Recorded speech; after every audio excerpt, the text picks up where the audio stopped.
5:30, construction is ramping up at a huge data center project in southwest Jefferson County. It's to meet the growing demand for AI, artificial intelligence, that for many of you is becoming a much bigger part of your everyday life. Isaiah Kim Martinez has an update on where Kentucky's top elected leaders stand on the data center boom. On a rainy December morning, a skid steer moves through the dirt at the site of what will be Kentucky's highest power data center to date, right near Louisville's Rubbertown neighborhood, set to power future AI and cloud services. If we're not in the AI competition, it's either China or it's us.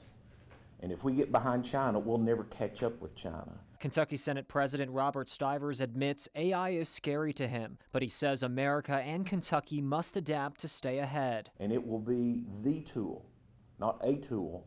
It will be the tool for the next 10, 15, 20 years. So we're going to have to figure out a way to have a massive infusion of energy into this nation. Kentucky lawmakers are expected to focus heavily on data center infrastructure in this coming legislative session, with many in Republican leadership hoping to further incentivize more data centers to come to the Bluegrass state. I asked Governor Andy Beshear about the issue. Data centers and AI are going to be a part of our American future.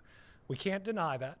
We need to make sure that we have appropriate regulations in place. It comes as cities across the state are grappling with where to draw the line, as communities voice concern over environmental impacts and ultimately how the increased demand for energy will impact their bills. So far, we've seen Oldham and Meade counties successfully block huge data centers from being built on farmland. They cannot move the costs of electricity to our families in the surrounding communities. If it will raise people's rates to get the data center here, I don't support that specific data center, but let me tell you, there are multiple groups out there that are willing to produce their own power, pay for their own power. This past fall, LG&E executives said they can power the Campground Road data center with a power generator approved years ago and set to come online in 2027. Isaiah Kim Martinez, WHAS 11 on your side.